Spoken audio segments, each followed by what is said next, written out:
Israel और फिलिस्तीन के बीच जंग जारी। इजरायली सेना और हमास आमने सामने। इजराइल ने इस बीच हमास की ओर से बंधक बनाए गए लोगों की नई संख्या जारी की। इजराइल डिफेंस फोर्स के मुताबिक हमास ने गाजा में 211 लोगों को बंधक बनाया हुआ है।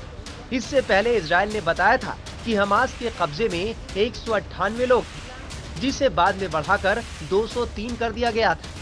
इजरायली सेना हमले के बाद से ही कह रही है कि बड़ी संख्या में इजरायली अब भी लापता हैं। हमास के कब्जे में मौजूद बंधकों में बड़ी संख्या में विदेशी नागरिक भी हैं।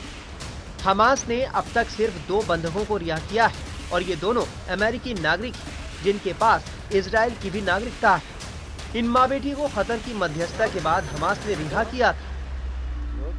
बता दें कि इससे पहले हमास ने इजराइल के सामने ये शर्त रखी थी कि वो अगर जंग रोक देता है तो वो सभी बंधकों को छोड़ सकता है।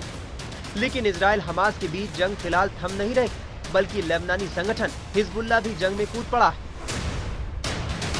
उधर भारत ने 22 अक्टूबर को फिलिस्तीन के लोगों के लिए करीब 6.5 टन चिकित्सा सहायता और 32 टन आपदा राहत सामग्री भेजी। भारतीय वायुसेना का C-17 ग्लोब मास्टर राहत सामग्री लेकर मिस्र के अल अरीश हवाई अड्डे पहुंचा। फिलिस्तीन के लोगों के लिए लगभग 6.5 टन चिकित्सा सहायता और 32 टन आपदा राहत सामग्री भेजी गई।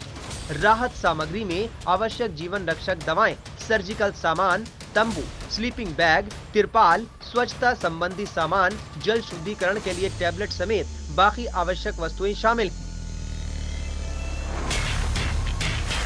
बता दें कि 7 अक्टूबर को तड़के सुबह हमास ने इजराइल पर 20 मिनट में 5000 रॉकेट बरसाकर दुनिया में हड़कंप मचा दिया था। इसके बाद इजराइल ने पलटवार करते हुए फिलिस्तीन में एयर स्ट्राइक की, जिसमें अब तक करीब 5000 से ज्यादा लोग मारे जा चुके हैं और कई हजार घायल। टाइम्स ऑफ भारत डिजिटल की रिपोर्ट।